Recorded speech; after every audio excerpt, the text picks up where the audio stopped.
Welcome back, AP. Welcome back to it. Welcome back to your flipped classroom and our new discussion about none other than Napoleon Bonaparte, right? We are now moving into our discussion, finally, about the French dictator who will rise up through the ranks, become eventual dictator of France, and create the biggest empire in Europe since Rome, right? So we're going to be discussing a very influential figure, right? Who actually kind of creates a very influential turning point throughout European history. I would argue that as much as BC and AD / if you're looking at it in a different way, BCE and CE and dating systems are just as important as if you were to look at Europe before and after the invasions of Napoleon, right? Napoleon and his dramatic effects on not only France, but the rest of Europe is going to cause a dynamic shift through power, through structure, and through society for the rest of existence in European history, right? There are things about our country, about our state of Louisiana that is heavily affected by the actions of this man. But let's not dawdle. Let's not wait around. Let's get straight into it and talk about how this guy is going to start as a young soldier, but eventually going to become dictator of France, right? Now, getting into it, though, we need to understand he does have an early life, right? We got to understand where Napoleon comes from, who he is, where he's going, things like that, right? Well, starting off, first and foremost, not even French, right? Napoleon is actually not even French, right? He's actually born on a small island off the coast of Italy, right? It's known as Corsica, right? Whenever you look at an island of Italy, you see Sardinia, right? Which is another island, it's pretty large. Right above it is the island of Corsica, okay? Now, interestingly enough, his parents were Italian, right? He actually learned how to speak Italian at a very, very young age. And actually, when he was born, Corsica was an independent nation, right? An independent nation that operated with its own government, own societal structure, own economy, own everything else, right? And his parents raised him on this island of Corsica, right? But the thing that's going to end up happening, though, right around the time when he's in a young age, from about, give or take, 5 years old to 8, 9 years old, he is actually going to see Corsica fall into the hands of the French, right? So the French are going to invade the island of Corsica, and his father is going to put up a gallant effort against the French, right? He is going to try his best to fight the French off and fight for Corsican nationalism, but it doesn't work, and he eventually surrenders. Now, some historians argue that this created a bad taste in Napoleon's mouth for the rest of his life about his father and things like that. Now, his relationship with his dad is not going to come up later on a test or pop up on an AP classroom or on an AP test, so don't worry about the relationship with his dad. It just gives you a little bit more meat on the bone that is the story of Napoleon, right? He had several siblings and stuff like this with this father that he didn't like very much because he abandoned the cause of Corsican nationalism. And the other thing about it is these several siblings include several brothers and a couple sisters as well, but he never loved anybody quite like he loved his mama, right? He really loved his mom, right? His mom was there when he got exiled later on. We'll talk about that a little bit later on. He's going to end up exiled and stuff like that. But his mom went with him when he got exiled because, you got to bring your mom, right? Mama's boys, unite. So the big thing about it getting into it, though, his parents are going to eventually send him away at the age of 9 to a French military school after Corsica gets taken over by the French.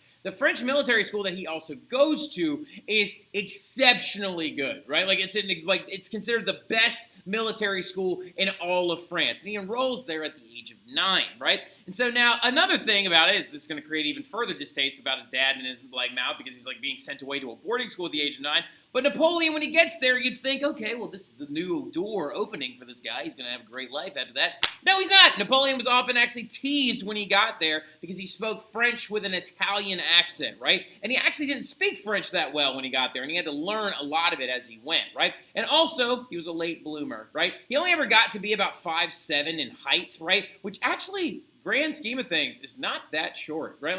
Now, everybody always talks about how Napoleon was super short. Now, when he was younger, he was pretty tiny when he was a young man and stuff like that. Kind of hit pubescence and stuff like that a little bit later probably than some of the other boys and stuff like that. So he was shorter than most of his classmates. But he got teased and bullied about this accent and about all these other things as well. Apparently, there's a story about how, though, the tides began to turn, though, after he became very reserved and melancholy, right? So the thing about it, though, is he becomes reserved and melancholy. He devotes his days to studying and things like that. There's the story about how he apparently helped a lot of guys win a snowball fight, and that actually earned him some friends on campus and stuff like that. I'm going to look that up, though, and we'll talk about it more in class. But apparently, he became pretty reserved, pretty melancholy, and he devoted entire days to studying, right? He was commissioned, though, as a second lieutenant when he actually leaves this military school in 1785. So you'll notice actually immediately, born in 1768, that's going to be 1777, Old Bull spends quite some time at this military school, right? Now, when he is commissioned as a second lieutenant in the Army, though, people are already talking about him because he's the brilliant young man that aced his classes in his military school and impressed his professors all the time, right? Now, the thing that's going to end up happening, though, right after he leaves, of course, like right after he leaves military school, he's actually going to go back to Corsica, and he's going to fight for Corsican independence again, right? He goes back to Corsica, and he tries to fight for Corsican independence. He tries to revolt against the French government. He tries to create a new, country or kingdom of Corsica. Doesn't work out, though, right?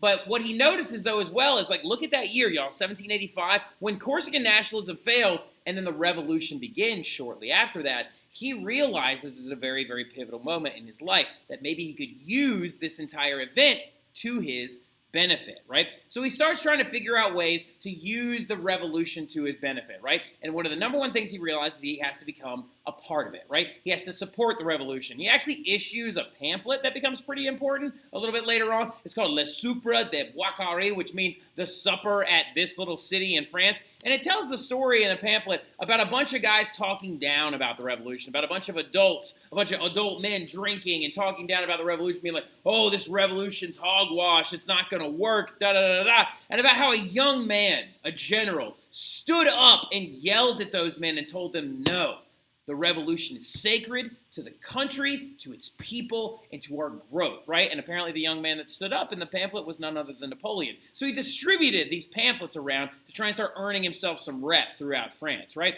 But the thing about it, though, is he does some good right there. He fails at Corsican nationalism. He supports the revolution. He issues that pamphlet. People start talking about him. But nothing helps his reputation quite like when he actually took apart coalition forces, especially the British Navy, at this one important city. Now, by this point in time, after this pamphlet goes out, after he fights, of course, nationalism and fails, and then he jumps on the board of the revolution, by about this time, none other than the Committee of Public Safety is in charge. So we're now really quick, in one slide, we're already back up to date, right? We're right about 1793 again.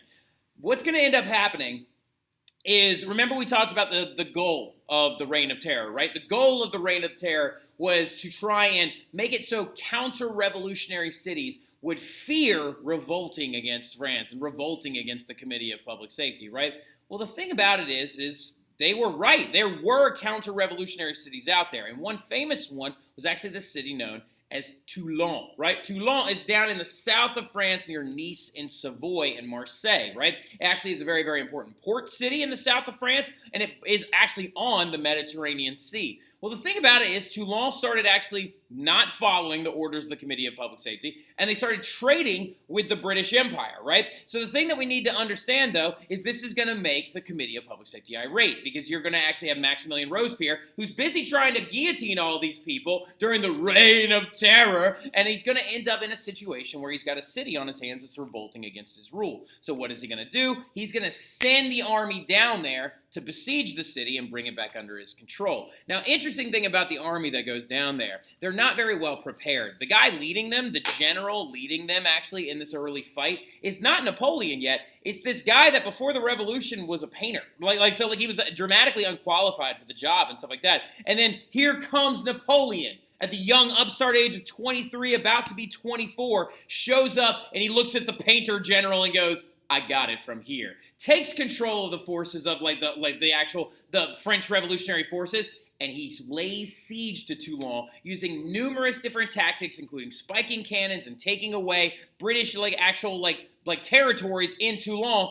And he earned the attention of the Committee of Public Safety when he actually sieged that city and took it back for France, right? Now, one of the disgusting things that he ends up doing, though, actually, when he's there, is a bunch of people surrender. A bunch of French people surrender, and they're like, we're sorry, we didn't mean to. And apparently Napoleon had them all shot. And for going against the revolution. Now, the thing about it is, tactics like that will earn you the respect of the Committee of Public Safety. But remember those moderates out there, right? Remember Marquis de Lafayette's still alive, right? He's under the control of the Austrians, but he's still alive, right?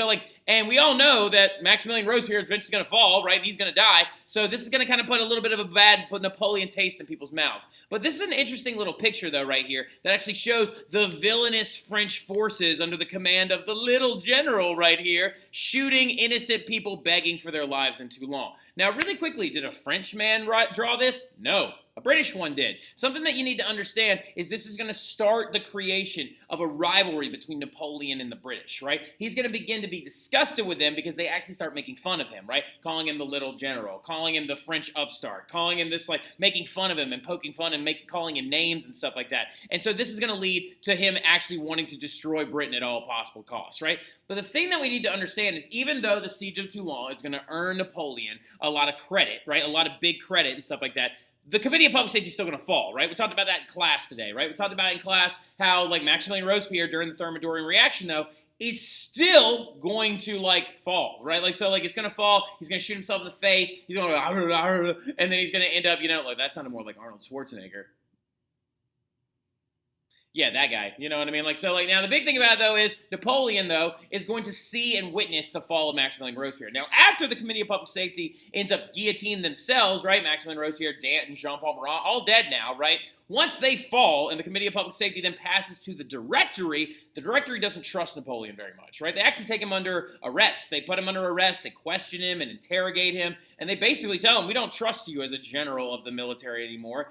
You will not be actually leading armies anywhere outside of Paris because we can't trust you because Maximilian Robespierre liked you. We can't trust you whatsoever. Well, Napoleon, okay, says fine, takes the demotion, but then saw another opportunity, right? He's still there, though, okay? He's still on the rise. And a really important event that actually went down was this event known as the Whiff of Grape Shot, right? Or the 13th of Verdemere. Now, the thing that we need to understand about this event is what was happening was the Directory wasn't getting a lot of stuff done, right? We talked about that in class as well, about how the Directory is a pretty ineffectual five-man executive branch, right? Well, this right here is the building, the Hotel de Ville, which is actually where the Directory used to meet all the time, right? The Directory is that five-man executive branch along with the Council of 500, right? Well, the Sans-Culottes members are still upset that, of course, Maximilian Robespierre is dead. They're not a big fan of this, right? They're very upset that Maximilian Robespierre is dead. They're very, very aggravated by this whole thing, and they miss the guy's violence in the streets concept, right? So one day they decide on the 13th of what is now you would consider July, or not, like June, I think. I'll go double check the date, but I think it's about like 13th of June, 1794, right? They decide to actually, rush into the council hall and try to, like, take down the Directory and then reimpose a new Committee of Public Safety. Well, Napoleon sees this as an opportunity, assembles a militia force and several cannons, and then shoots all of them, right? So, like, literally, this is the event that I told you when I was, like, reading Napoleon's biography by Andrew Roberts. It's a book called A Life by Andrew Roberts, the story of Napoleon, who said it was much like at the Battle of Bunker Hill, Grace, bow to you, you were right, okay? Much like at the Battle of Bunker Hill, where they said don't fire till you see the whites of their eyes, Napoleon did the exact same thing. He waited until the Sans-Culottes members who were storming the Hotel de Ville got really, really close, and he shot them with this stuff called grape shot. Grape shot is a type of shrapnel bullet that comes out of a cannon, right? So he literally shot poor people in Paris with cannons. Now, you would think that this would not earn him a better reputation, but the Directory then begins to trust him, right? And they begin to actually rely on him, and they start seeking in him a new generalship, right? So they give him control of the army of Italy after the whiff of grape shot moment. Oh, by the way, the reason why it's called a whiff of grape shot is you would consider this a borderline massacre, right? I mean, like, Napoleon shot a bunch of people, shot a bunch of French people, and he is French, supporting the, well, he's not French, but he's, of course, never mind. So, like, now the thing about it is the French general just shot a bunch of French people. You would think that this wouldn't earn him a lot of rep, but the thing about it would be called something like the Massacre of the 13th or the Terrible Day or something like that. They called it the whiff of grape shot because there was this historian that really, really loved Napoleon, and he was like, oh, he just shot him with a little bit. It was just a whiff. Like whenever you're in science class, you're supposed to just take wafts of smell, right? Just like, oh, just a little bit. And so, like, yeah, this historian was like, oh, it was just a little whiff of grape shot. Just a little, ooh, like, just to scare him. But he actually ended up killing several people, right? Now, the big thing about it, though, is after the whiff of grape shot, when he earns the respect of the Directory, he's going to be given command of the Army of Italy, right? Now, like, so don't let that confuse you when I say the Army of Italy. I mean, the control of the army that's in Italy that's under French control, right? And he's going to immediately start attacking northern Italy and going after Austrian forces that reside there. Something that you need to understand, in the areas of northern Italy at the time, including parts of Piedmont and Lombardy, there are Austrians actually own it, and they control it, right? The Austro-Habsburg Empire controls that entire area. Well, the French government still got some anti-Austrian tendencies ever since they, executed the Queen and stuff like that, and Marie Antoinette's now dead. Poor Marie. She said sorry when she stepped on that guy's foot. So the big thing about it, though, is he goes there and has major success in northern Italy, outside of Milan, and he has huge victories and takes over all of northern Italy. And while he's there, he steals and loots over $57 million in money, art, and goods from these areas and brings it back to the Directory as well and be like, not only did I take over northern Italy and rid it of Austrian forces, but I also brought back money for the Directory, right? The seizing of Italian relics right here in northern Italy, which is going to earn him even more respect from the Directory, right? And then this time, the Directory says, well, where do you want to go now, big fella? Where do you want to go? Who do you want to attack these days? He goes up to them and says, as the commander of the French forces at this moment, I have always had a desire to destroy our one true rival, none other than Great Britain, right? And so he decides that this is his moment, that he wants to destroy Great Britain and he wants to cripple them in some way. Now, the thing about it in the back of his mind is he knows for a fact that there's no way you're invading the island of Great Britain directly. He's going to try this later on. It's not going to go very well, right? Like, so now, but the thing about it is, early on, he was like, I want to destroy them economically, right? He wants to destroy them economically by invading Egypt, right? Like, so now, like, so some of y'all are like, Mr. Terry, why would invading Egypt destroy Britain economically? So something that you need to understand that's very, very important about the location and position of Egypt in correlation with the Indian Ocean, right? So when we're looking at a blank world map, right? So you have to understand really, really quickly. Look all the way back. Remember all the way back to some of y'all that I know were big fans of exploration and stuff like that, and y'all really understood that concept. Remember that the goal has always been India and the Indian Ocean, right? Because you want to get a hold of those spices, you want to get a hold of those goods that are there, and you want to make some money off of all that stuff, right? So the thing that we need to understand, though, is when we're looking at a map of the world, Britain is located right here, okay? India is all the way over here, where they need to get all their East India Company, too. Now, for a long time, they went all the way down and around Africa, came up this way. But that's a really chaotic journey. So what the British started doing later on is they're actually going to instead start doing this. They're going to start here in Great Britain. They're going to come all the way down, and they're going to go through this strait called the Strait of Gibraltar, through the Mediterranean, and they would offload all of their stuff right here near where the modern-day Suez Canal is. Jump back in the Red Sea, and then they would just go this way, cutting the trip by like 2/3 in length, and also making it much safer, making it easier to get the products back and forth, right? So what Napoleon's idea is, if I clip Egypt out of there completely, then I'm going to cut their trade routes off, right? And I'm going to make them poor economically, and then I'll be able to kind of basically cripple them from beneath, right? And this is a genius plan, right? This is a really, really great concept, right? And when he goes and invades Egypt, he actually has some early victories early on. Like, he actually is successful in trying to, like, destroy some Ottoman armies and stuff like that. But in the grand scheme, though, the invasion itself was a massive failure, right? The invasion itself was a massive failure due to the fact that Napoleon did have some small victories, right? He fought the Ottoman forces outside of like what is now modern-day Jerusalem. He actually also had the Battle of the Pyramids, and at the Battle of Cairo had major victories there. But you can't ever underestimate one thing about the British, right?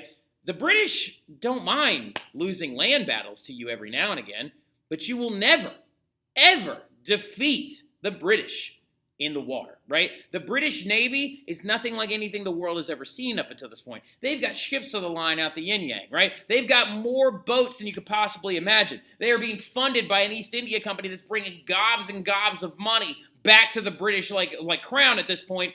And they've got so much Navy, they don't even know what to do with it all. And so it was when he actually showed up at the Battle of the Nile, right? When at the Battle of the Nile, when he comes up with having to use the French Navy against the military forces of the British there, at the Battle of the Nile, he loses to a man by the name of Admiral Horatio Nelson. Now, Admiral Horatio Nelson is not a guy you want to look up to in history because he's actually extremely racist and like advocated for like the slave trade and stuff. But man, what an enigma in history. This guy, Admiral Horatio Nelson, was the admiral and the main commander of the British Navy at the time, right? And the interesting thing about him is you're looking at him right here and you don't see anything different about him. But Admiral Horatio Nelson was actually heavily disabled, right? Throughout his military career, he kept getting injured over and over and over again. And he was like a cat with like umpteen lives, right? But the thing about it, though, is that literally Napoleon could never beat this man in battle, right? So don't ever forget about Admiral Horatio Nelson. And don't ever forget about the fact that Napoleon cannot seem to win a battle in the water against the British, whereas he can win battles on the land consistently, and this is going to become a really, really consistent theme, right? So the fact of the matter is he comes up to at the Battle of the Nile against Admiral Horatio Nelson, and he loses, right? And so in this moment, what can Napoleon do? Oh, wait, by the way, really interesting fact, though, an artifact that was actually found by Napoleon's forces in the ancient Egyptian ruins, right, is actually going to be none other than the Rosetta Stone, right? Like Napoleon's armies actually found the Rosetta Stone, and the Rosetta Stone is the stone that we used to actually translate ancient Egyptian hieroglyphics. Before Napoleon's invasion of Egypt in 1798, you actually couldn't read ancient Egyptian hieroglyphics because we didn't have anything to base it off of, right? They found the Rosetta Stone, which had the same inscription written in hieroglyphics, simplified hieroglyphics, and then in Greek, and it was the same exact thing all three times. And so they used that later on to translate, of course, like Egyptian hieroglyphics, and then later on, what the interesting thing about it is like, that's going to be the name of the language learning software, which is really funny. So the thing about it, though, is once this happens, once his Egyptian campaign fails, he returns back to France. He actually abandons his military. Interesting little fact. He just kind of pieces out and runs away. I wonder if Joaquin Phoenix did that. So, like, now, he does. But, like, so, like, now, anyway, because I saw it. But still, look, he runs away, right? He just scurries away, all the way away, back to France. And you would think that people would be like, boo, Napoleon, boo! You're the worst! You're terrible! You couldn't even defeat the British in Egypt. But interestingly enough, when he came back, it was a hero's welcome in the streets of Paris. And people were like, ah, Napoleon, ah, you're the best. Ah. The reason why is because they hadn't heard that he lost yet. Y'all have to remember, y'all, word travels much slower than it does now, or like now, right? Nowadays, if he lost the Battle of the Nile, a tweet goes out and he's like, and then everybody knows about it. When he returned back to Paris, all they had heard of was his victories at the Battle of the Pyramids, the Battle of Cairo, and some other ones as well. And so when he came back, people were shouting his names in the streets, even though he abandoned his armies in Egypt. And with the help of Sieyès, Talleyrand, and a couple of other members of the Directory, he's going to overthrow the Directory in a coup d'etat and establish himself as the new leader of France. Well, we're going to pick up on that right there tomorrow, and I'll see y'all then.